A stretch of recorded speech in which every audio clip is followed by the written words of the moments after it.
बच्चों, कैसे हैं आप सभी लोग? आई थिंक बहुत अच्छे होंगे। तो देखिए, आज हम लोग फिजिक्स के बारे में डिस्कस कर रहे हैं। तो फिजिक्स बेसिकली है क्या? डिफरेंट जो फंडामेंटल लॉज हैं उनको लेकर हम जो फिजिकल वर्ल्ड के बारे में अध्ययन करते हैं, मतलब उसके बारे में स्टडी करते हैं, दैट इज कॉल्ड हमारे लिए फिजिक्स। ओके, तो आज हम लोग 11th क्लास के बारे में सारे डिस्कशन में लेकर आए हैं। तो देखिए, 11th क्लास के अगर बात करें हम लोग, तो 11th क्लास के जो सिलेबस है वो आपके सामने यहाँ पर। जैसे फर्स्ट चैप्टर हमारा basic mathematics, after that units and measurement, motion in straight line, motion in a plane, laws of motion, work, energy, power, system of particles which is called also rotational motion, and last 8th है that is gravitation. Next है mechanical properties of solids, mechanical properties of fluids and thermal properties of matter and thermodynamics, KTG, kinetic theory of gases and oscillations and waves. Okay, तो देखिए यहाँ पर जो basic mathematics है, that is base it means अपन लोग यहाँ पर फिजिक्स के अंदर आगे जो कैलकुलेशंस वगैरह करते हैं, कई जगह में फॉर्मूलाज यूज आते हैं, उनके बारे में डिस्कस करते हैं, that is basic mathematics. Units and measurement, मतलब यूनिट्स के बारे में डिस्कशन करेंगे हम लोग थोड़ा सा। और motion in straight line, motion in a plane, laws of motion, work, energy, power, इन चीज़ों को आई थिंक आप लोग 9th क्लास के अंदर पढ़ चुके होते हैं। ठीक है, तो जब 9th क्लास के अंदर पढ़ चुके होते हैं तो आफ्टर दैट उसके बाद में सिस्टम ऑफ पार्टिकल्स एक नया टॉपिक आता है आपके सामने। ठीक है ना, थोड़ा सा लगता है कि बहुत ज़्यादा डिफिकल्ट है, बट ऐसा नहीं है। ग्रेविटेशन, इट्स ऑल्सो बहुत अच्छा चैप्टर। ठीक है, मैकेनिकल प्रॉपर्टीज ऑफ, ये सारे जो चैप्टर्स हैं अभी तक आप लोग नहीं पढ़ चुके होते हैं, इनके बारे में डिस्कशन करते हैं यहाँ पर 11th के अंदर। चलिए, तो आज हम लोग बेसिक मैथमेटिक्स को लेकर हम लोग आगे चलते हैं। देखिए, बेसिक मैथमेटिक्स है क्या? हमने बोला कि फिजिक्स के अंदर काफ़ी चीज़ें यूज आएंगी जिसके बारे में डिस्कशन करना है हमको। ठीक है, तो चलिए देखते हैं। फर्स्ट चीज़ यहाँ पर आती है हमारे पास फंक्शन। तो बेसिकली फंक्शन क्या होता है? देखिए, फंक्शन के लिए समझने के लिए आपके सामने मैं एक छोटा सा इक्वेशन लिख रहा हूँ। देखो, छोटा सा इक्वेशन क्या है, मैंने लिखा है यहाँ पर y = x + 2। अब देखो, आप लोगों ने लिख रखा होगा एल्जेब्रिक फंक्शन है होने को, तो ये ठीक है, कई बार पढ़ भी चुके हैं इस चीज को 10th के अंदर, 9th के अंदर, बहुत चीज पर पढ़ा होगा आप लोगों ने। अब देखो यहां पर क्या है, अगर मैं बात करूं x की, तो x जो है that is also a very, ये भी क्या मेरे पास है, वेरिएबल। और यहां पर जो y है that is also a variable, दोनों ही वेरिएबल हैं। बट इनमें डिफरेंस क्या है? तो डिफरेंस देखो, x से वो है उसकी मैं कुछ भी वैल्यू रख सकता हूँ, एनीथिंग, जबकि y का वैल्यू जो है वो डिपेंड करेगा किस पर, x पर। इट मींस x जो है दैट इज, मैं बोल सकता हूँ इट इज इंडिपेंडेंट वेरिएबल। ये कैसा वेरिएबल है मेरे पास में? That is independent variable, independent variable. और जबकि ये वाला जो है y डिपेंड कर रहा है x पर, इसलिए मैंने बोल दिया इसको डिपेंडेंट वेरिएबल, डिपेंडेंट वेरिएबल। अब देखिए, लाइकवाइज अगर मान लीजिए मैं यहां पर बात करूं कि x का वैल्यू मैं रखता हूं कुछ भी, लाइकवाइज मैंने रख दिया x का वैल्यू x = 0 रखा। अब आप बोलोगे x का वैल्यू 0 रखा तो y का वैल्यू कितना है मेरे पास में, 2 आया। ओहो, अगर x का वैल्यू 1 रखा तो y का वैल्यू कितना आएगा बच्चों, बताओ, 3 आएगा। इट मींस x जो है वो इंडिपेंडेंटली मैं कुछ भी रख सकता हूँ, anything.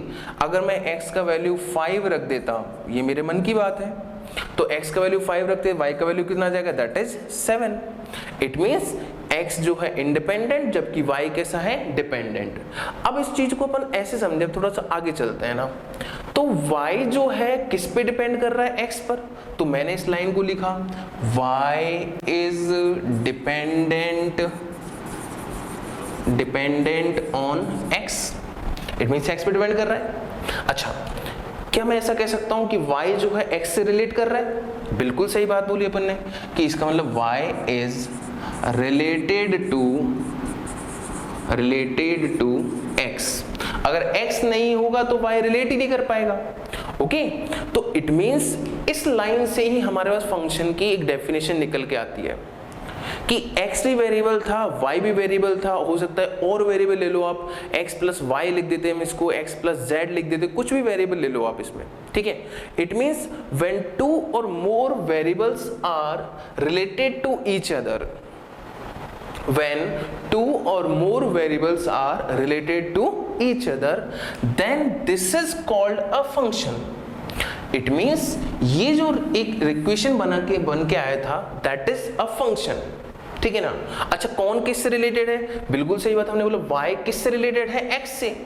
It means y is related to x, मतलब y जो है किस पे डिपेंड कर रहा है? x पे। तो मैं इस लाइन को बोलूंगा y इज फंक्शन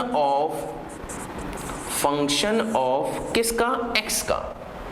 अगर मैंने लिखा होता, देखो इसी लाइन को अच्छे से समझते हैं, और अगर मैं यहां पर लिखता y equal to sine x, अब देखो आप बोलोगे x का मैं कुछ वैल्यू रख सकता हूं, y पे वैल्यू आएगी, इट मींस y किसका फंक्शन हो गया? x का। It means y is function of x।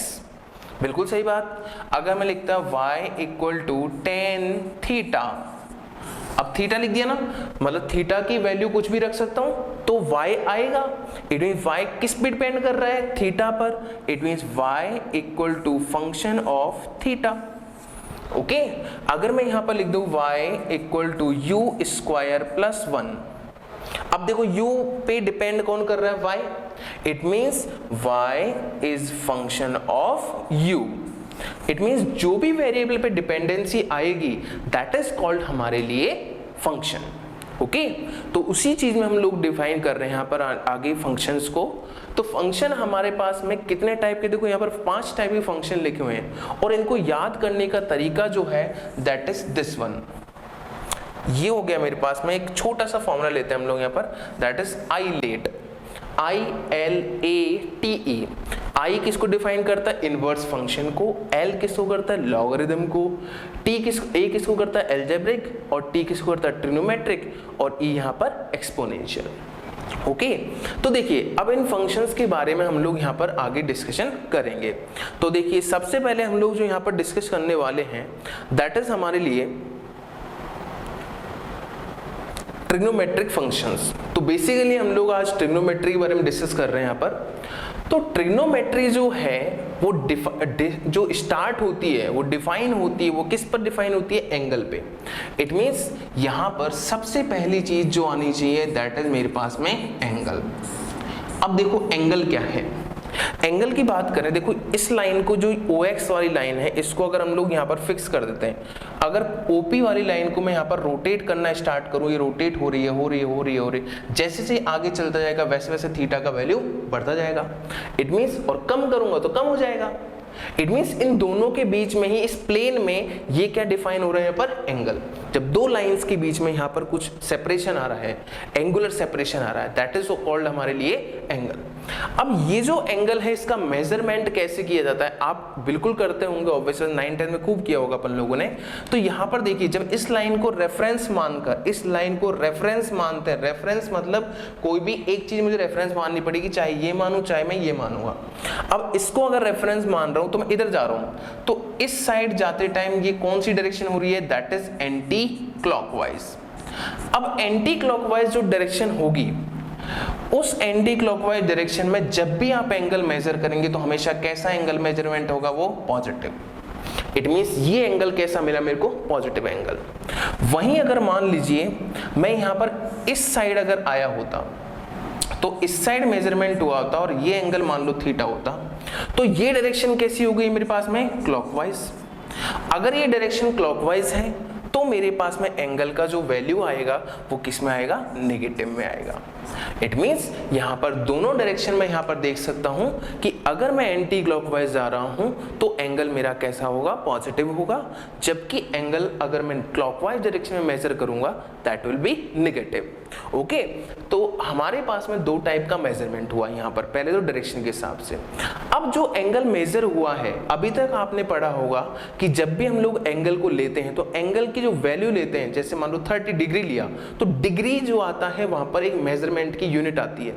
It means मैं यहां पर लिख सकता हूं कि एंगल जो है उसको मैं दो टाइप से मेजर कर सकता हूं, और उन दोनों की जो वैल्यू आएंगे, एक तो आएगी किसमें? डिग्रीज में, एक किसमें आएगा? डिग्री, और एक जो नया आगे आप पढ़ते हैं that is radian. It means यहाँ पर दो टाइप से हम लोग मेजरमेंट करेंगे जो कि एंगल यहाँ पर डिफाइन हो पाएगा। पहला होगा डिग्री में और दूसरा होगा रेडियंस में। अच्छा, अब जो रेडियंस और यहाँ पर डिफाइन हो रहा है डिग्री और रेडियंस में, अब उस चीज को थोड़ा देखें। हमने पढ़ा कि हमारे पास में अगर दो लाइंस एक दूसरे के परपेंडिकुलर होती हैं, परपेंडिकुलर मतलब दोनों के बीच में एंगल कितना होगा 90 डिग्री। अगर दोनों के बीच में एंगल 90 डिग्री होगा तो यहाँ पर एक राइट एंगल जो होता है कितने डिग्री के बराबर हो गया 90 डिग्री, और वो एक डिग्री जो होता है उसमें कितने मिनट्स और कितने सेकेंड्स हो सकते हैं वो हम यहाँ पर डिफाइन कर रहे हैं कि एक डिग्री जो होता है दैट इज 60 मिनट्स के बराबर। वहीं एक मिनट जो होता है that is also about 60 seconds. It means यहाँ पर एक मिनट 60 सेकेंड्स और एक डिग्री 60 मिनट्स के बराबर होता है। तो इस तरह से हम लोग यहाँ पर मेजरमेंट लेते हैं। और थोड़ा सा आगे चलते हैं, चलिए। अब देखिए, आप लोगों ने ये चीज देख रखी है कि अगर मान लीजिए ये कार्टेशियन सिस्टम हम यहाँ पर मेजर कर लेते हैं। कार्टेशियन सिस्टम मतलब कुछ लाइंस, और इसमें अगर मान लीजिए पूरा एंगल इस तरह से मेजर किया मैंने। अब मुझे इतना पता है पूरा जब ये सर्कल घूमेगा तो एक सर्कल में ये 90, ये 90, ये 90, ये 90, टोटल एंगल कितना हो गया दैट इज 360। इट मीन्स मैं यहाँ पर कुछ वैल्यूज लिख रहा हूं जिनको आप अच्छे से समझें। देखिए 360 डिग्री जो है 360 degree that is equal to what, यहाँ पर टोटल जो एंगल है ये डिग्रीज में है इस साइड, और इस साइड में लिख रहा हूँ दैट इज रेडियन। तो यहाँ पर लिखा था 2 पाई रेडियंस, 2 पाई रेडियंस। ये छोटा सा सी बनाते हैं that is symbol of radians, ठीक है ना। अगर मैं इसको आधा कर दूंगा तो यहाँ पर हो जाएगा 180 degree which is equal to what pi radian, और आधा कर लो 90 degree is equal to pi by 2। It means ये इधर डिग्रीज में आ रहा है और इधर किस में आ रहा है ये रेडियंस में। तो इस तरह से कई बार आपको मेजरमेंट लेने के साथ में कन्वर्जन भी करना होगा कि कई बार आपको डिग्रीज के अंदर एंगल पता होगा, आपको रेडियंस के अंदर कन्वर्ट करना होगा, कई बार रेडियंस में होगा उसको डिग्रीज में कन्वर्ट करना होगा। इन दैट केस हमारे पास में एक छोटा सा फॉर्मूला बन के आ जाता है। तो देखिए उस फॉर्मूले की अगर बात करें हम लोग, तो अगर आपको डिग्री से रेडियन में कन्वर्जन करना है, किस में अंदर करना है रेडियन में, तो सिंपल फॉर्मूला थीटा रेडियन में आ रहा है that is equal to pi upon 180 into theta किस में डिग्री में, जो आपको गिवन होगा, ठीक है ना। It's a very simple logic. Okay, like theta की जगह आप यहाँ पर रखो 30 डिग्री रख लो, 30 रखोगे 30 से 6 टाइम कटेगा मतलब pi by 6 that is pi by 6 30 degree. 60 रखोगे तो कितना आएगा 3 आएगा दैट इज पाई बाय 3। इस तरह से हम लोग यहाँ पर क्या कर सकते हैं चेंज कर सकते हैं। वहीं अगर मान लीजिए हमने एंगल को चेंज किया और एंगल को कन्वर्ट करना है रेडियन से रेडियन टू किस में डिग्रीज में, तो डिग्री में कन्वर्ट करने के लिए हमारे पास नया फॉर्मूला वापस से कि थीटा किस में लाना है हमको डिग्रीज में, तो थीटा किस में डिग्री में दैट इज इक्वल टू कितना, इसका उल्टा हो जाएगा इस बार है ना 180 डिग्री अपॉन पाई इनटू किस में थीटा किस में आएगा रेडियंस में आएगा। ये छोटा सा सी बनाया मैंने यहाँ पर, ठीक है ना। तो एक और नया फॉर्मूला बन गया मेरे पास में कि जब भी अगर मान लीजिए मेरे पास में डिफरेंट कन्वर्जन्स होंगे कि रेडियन से डिग्री और डिग्री से रेडियंस हो, तो आपके पास में ये सिंपल से फॉर्मूले बन के आ रहे हैं और यहाँ पर हम लोग वैल्यूज पुट करके उनको कन्वर्ट कर सकते हैं। तो यहाँ पर इस स्लाइड पर जो आपको सारी चीजें हैं वो क्लियर होनी चाहिए कि एंगल जो है दो टाइप से मेजर कर सकते हैं, डिग्री और रेडियंस में। डिग्री जो है उसको अगर रेडियन में कन्वर्ट करना है that is pi upon 180 into theta degrees के अंदर, और रेडियन से अगर डिग्री में कन्वर्ट करना है तो जस्ट उल्टा हो जाएगा यहाँ पर कुछ इस तरह का फॉर्मूला। एक और चीज जो हमने यहाँ पर डिस्कस की कि जब भी अगर मान लीजिए एंगल को मेजर कर रहे हैं हम लोग, तो एंगल मेजर करते टाइम अगर एंटी क्लॉकवाइज डायरेक्शन जा रही है दैट इज पॉजिटिव, और अगर क्लॉकवाइज जा रही है तो कैसी होगी वो नेगेटिव। अब इन्हीं बेस पर लेकर हम लोग कुछ चीजों को और डिस्कस कर रहे हैं यहाँ पर। तो देखिए हमारे पास में कुछ यहाँ पर ये फॉर्मुलेज हैं जो कि हम लोग बेसिक पढ़ चुके हैं। cosec theta that is also 1 upon sin theta, sec theta is also equal to 1 upon cos theta, cot theta is also reciprocal of tan theta, and sin square theta plus cos square theta equal to 1 होता है, 1 plus tan square theta equal to sec square theta, and 1 plus cot square theta equal to cosec square theta. Okay, तो इस basis पर हम लोग कुछ other formulas जो यहाँ पर दे रखे हैं, क्वेश्चन दे रखे हैं हमको, देखो कि sin theta that is equal to 3/5 तो other T ratio that is trigonometric ratios, different ratios जो हमारे पास में है उनको हम लोगों को फाइंड करना है। तो चलिए ये सारे जो फॉर्मूलेज हैं मेरे पास में, इन फॉर्मूलेज को देखकर मैं अदर जो फॉर्मूले जो वैल्यूज हैं उनको फाइंड आउट करूंगा। तो देखिए सबसे पहले आपको गिवन क्या है, दैट इज मेरे पास में साइन थीटा। अब साइन थीटा कितना है बच्चों 3/5, ठीक है। तो देखिए साइन थीटा इक्वल टू 3/5, पहले मैं इसको एक मेथड से कर रहा हूँ, दूसरे मेथड से आपको और बताऊंगा इस चीज को। तो देखिए साइन थीटा इक्वल टू 3/5 है। अब देखो साइन थीटा किसका उल्टा रेसिप्रोकल होता है, दैट इज कोसेक थीटा। तो इट मींस कोसेक थीटा मैं डायरेक्टली लिख सकता हूँ cosec theta equal to 5/3। Okay, अब मुझे क्या चाहिए, देखिए मुझे cos थीटा चाहिए। cos थीटा निकालने के लिए मैं यहाँ से निकाल सकता हूँ साइन स्क्वायर थीटा से। तो मुझे पता है sine square theta plus cos square theta equal to 1 है। तो मैंने यहाँ पर लिख सकता हूँ formula cos theta equal to √1 minus sine square theta. ये एक मेथड है, मैं दूसरे मेथड से भी समझाऊंगा इस चीज को। तो cos थीटा निकाल लेते हैं बच्चों यहाँ से, cos theta equal to √1 minus sine square theta that is 9/5, 5 का स्क्वायर 25। तो 9/25 सॉल्व करोगे 16/25 √16/25 which is equal to 4/5। Okay, तो दैट मीन्स cos थीटा का वैल्यू आ चुका है which is equal to 4/5। Okay, cos theta is reciprocal of sec theta, it means यहाँ पर sec theta is equal to, उल्टा कर दो इसको cos थीटा को, दैट इज 5/4। एक और वैल्यू मिलेगा मेरे को। अभी तक मैं 3 रेशियोज को फाइंड आउट कर चुका हूं, अभी मेरे पास 2 रेशियो और बाकी है, tan और cot। चलिए tan थीटा को फाइंड आउट करने के लिए हम लोग ये फॉर्मूला यूज करते हैं, ये वाला formula 1 plus tan square theta equal to sec square theta. It means यहां से मैं फॉर्मूला बना सकता हूं कि tan theta equal to √sec square theta minus 1। चलिए तो देखिए tan थीटा निकालते हैं, √sec स्क्वायर थीटा कितना है बच्चों हमारे पास में 5/4, इसको स्क्वायर करेंगे तो 25/16 माइनस 1। तो आंसर मेरे पास में कितना बन जाएगा भैया यहाँ पर 9/16। आंसर हो गया मेरे पास में दैट इज 3/4। ये मेरे पास में हो गया tan थीटा। क्या हो गया बच्चों ये मेरे पास में tan थीटा। समझ में आया बात ये वाला। अब tan थीटा आ गया है तो जस्ट रेसिप्रोकल क्या होता है cot theta, it means cot theta equal to उल्टा कर देंगे दैट इज 4/5। हो गया क्वेश्चन। तो इट मींस इस क्वेश्चन को सॉल्व करने के लिए एक तो ये फॉर्मूला वाइज मेरे पास में सारी चीज हो गई है। एक तरीका ये है, इसका मेथड नंबर 1 है, ठीक है ना। इस मेथड से आप डिफरेंट कुछ भी वैल्यू दी होगी उससे आप फाइंड आउट कर सकते हैं।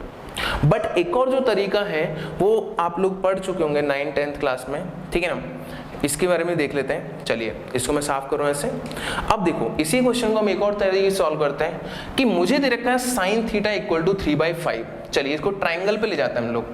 ट्राइंगल बनाया मैं, राइट एंगल ट्राइंगल, ये एंगल थीटा बना दिया। ये होता है परपेंडिकुलर, ये होता है बेस और ये होता है हाइपोटेनस। ओके, अब देखो यहाँ जो जो वैल्यूज मेरे को गिवन है वो मैं रख देता हूँ। Sine theta that is perpendicular upon hypotenuse होता है, इट मींस यहाँ पर हो गया 3, ये हो गया 5। अब ये 3 ये 5 तो पाइथागोरन ट्रिपलेट के अकॉर्डिंग ऑब्वियस सी बात है कि यहाँ पर ये जो वैल्यू मेरे को मिलेगा दैट विल बी 4। ओके, बिल्कुल समझ में आ रही है ये चीज कि ये परपेंडिकुलर, ये बेस, ये हाइपोटेनस हो गया। परपेंडिकुलर वैल्यू यहां से निकाला दैट इज 3 और यहां पर हाइपोटेनस का वैल्यू कितना है 5। इसके according Pythagorean triplet, Pythagorean triplet क्या होता है perpendicular square plus base square equal to hypotenuse square. आप सॉल्व करेंगे तो इसको क्या निकलेगा हमारे पास में 4 आएगा। इट मींस ये 4, ये 3 और ये 5। अब मेरे को जो वैल्यूज चाहिए वो मैं सारी वैल्यू निकाल सकता हूं कि भाई cos theta is base upon hypotenuse which is equal to base कितना हो गया 4/5। एग्जैक्टली वही आंसर आ रहा है जो हमारा आया है। अब देखिए sine cos tan theta equal to क्या था बच्चा perpendicular upon base, perpendicular upon base, perpendicular कितना बच्चा 3, बेस कितना 4। हो गया क्वेश्चन, उल्टा करते जाओ। cot theta is base upon perpendicular which is 4/3। Okay.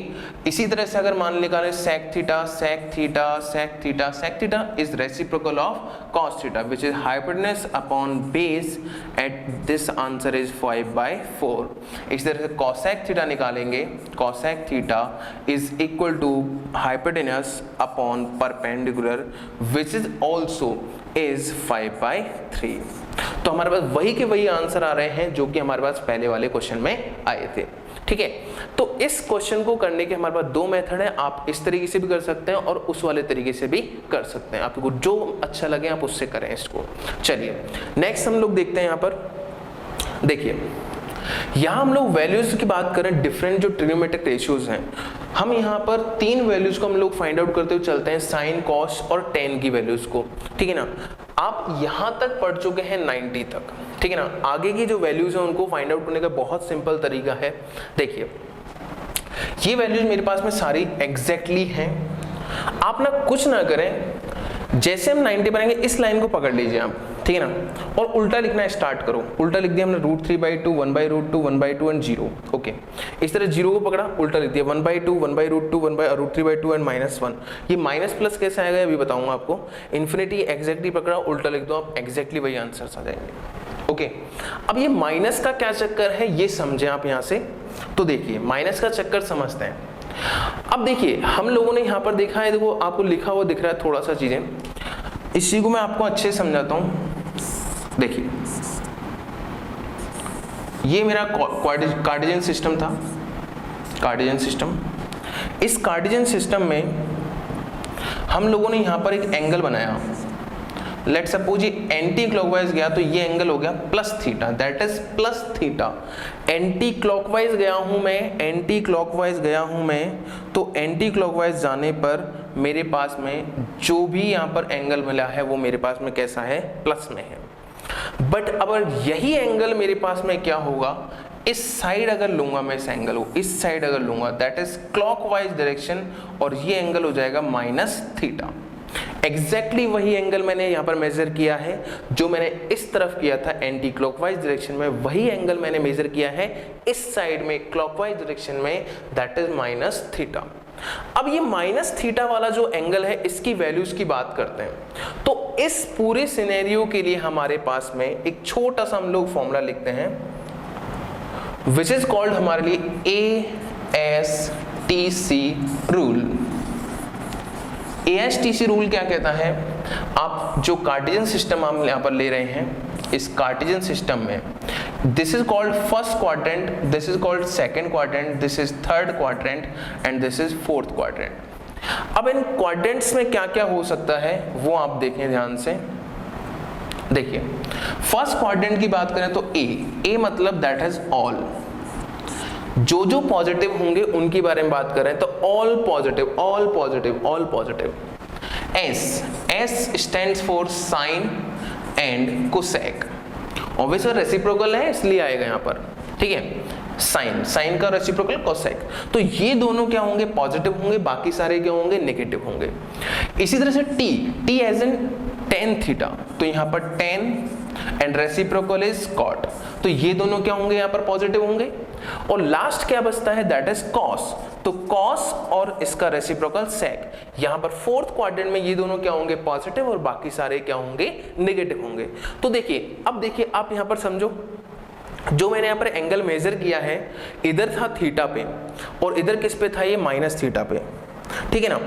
तो अगर ये थीटा है, ये -θ है, -θ जो है वो कौन से क्वाड्रेंट में आ रहा है बच्चों, दैट इज फर्स्ट क्वाड्रेंट, ये सेकंड क्वाड्रेंट, ये थर्ड क्वाड्रेंट, और ये हो गया फोर्थ क्वाड्रेंट। तो बेसिकली जो मेरा -θ आ रहा है that is in fourth quadrant, that is in fourth quadrant. बच्चों फोर्थ क्वाड्रेंट में कौन पॉजिटिव होता है, कॉस और सेक, बाकी सारे क्या होंगे, नेगेटिव। बच्चा यहाँ भी तो ये लिखा है देखो, sine -θ, sine -θ that is -sin θ, भैया माइनस है, कॉस -θ फोर्थ क्वाड्रेंट लिखा है, क्या आ गया, पॉजिटिव आ गया भाई। और tan -θ वापस से किस में लेके गया, फोर्थ क्वाड्रेंट में ले गया। इट मींस यहां पर किस में आएगा, ये माइनस में tan θ आएगा। ओके तो सिंपली हमें यहाँ पर किसको चेक करना है, दैट इज क्वाड्रेंट को, कि क्वाड्रेंट कौन सा क्वाड्रेंट में आ रहा है। अगर फर्स्ट क्वाड्रेंट में आ रहा है इट मींस सारे के सारे पॉजिटिव होंगे, सेकंड क्वाड्रेंट में आएगा तो साइन और कोसेक पॉजिटिव होंगे, थर्ड क्वाड्रेंट में आएगा तो टेन और कॉट पॉजिटिव होंगे, and after that fourth quadrant में कॉस और सेक पॉजिटिव होंगे। और हमें हमेशा याद रखना है कि हमें जो साइन देखना हो इधर वाली साइड का देखना है, कन्वर्ट करने के बाद नहीं देखना है, कई जगह कन्वर्जन होगा यहाँ पर, तो इसलिए आप उसको अच्छे से समझना, ठीक है ना। कन्वर्जन जब भी होगा तो उस टाइम पे हमें साइन हमेशा लेफ्ट हैंड साइड वाले का ही देखना है, राइट हैंड साइड वाले का नहीं देखना है, ठीक है ना। तो जैसे हमने यहां पर देखा साइन क्या रहेगा, नेगेटिव, कॉस क्या रहेगा, पॉजिटिव, टेन क्या रहेगा, नेगेटिव। तो इनके साइन देखे हमने, इनको कन्वर्ट करने के बाद में नहीं देखा, यहां पर कन्वर्जन नहीं हुआ है, इसलिए थोड़ा सा आपको कंफ्यूजन हो सकता है, इसको कंफ्यूजन ना रखें। यहाँ पर सिंपली आप ये ध्यान रखें जिस क्वाड्रेंट में हम लोग जाएंगे उसके अकॉर्डिंग हमें यहाँ पर क्या रखना है, पॉजिटिव और नेगेटिव रखना है। अब देखो याद करो सेकंड क्वाड्रेंट की बात करूं मैं, सेकंड में कौन कौन पॉजिटिव बच्चा, साइन और कोसेक। तो यहां देखो सेकंड क्वाड्रेंट में जब हम लोग यहां पर देखते हैं, इस तरफ आओ, वापस हम टेबल पर आए हैं, सेकंड क्वाड्रेंट इसके बाद में स्टार्ट हुआ भाई, यहां पर कौन सा क्वाड्रेंट आ गया है, ये सेकंड क्वाड्रेंट। अब सेकंड क्वाड्रेंट में कौन कौन पॉजिटिव था भाई, साइन और कोसेक। तो साइन कॉस टेन में से कौन पॉजिटिव है, साइन पॉजिटिव है भाई, ये पॉजिटिव है, तो ये पॉजिटिव है। देखो आप सारी वैल्यूज कैसी है यहाँ पर, पॉजिटिव है, जबकि ये दोनों जो वैल्यूज हैं वो सारी कैसी है मेरे पास में, नेगेटिव है, क्योंकि कॉस और टेन कैसा है यहाँ पर, negative. It means first quadrant all positive, second quadrant में साइन और कोसेक, और थर्ड में टेन और कॉट, और लास्ट में कॉस और सेक। ओके चलिए यहां तक की बात आपको क्लियर हो गई हो तो नेक्स्ट आगे हम लोग चलेंगे। चलिए आज तक के लिए काफी अच्छा है यहाँ तक का, चलिए मिलते हैं नेक्स्ट क्लास में। ओके।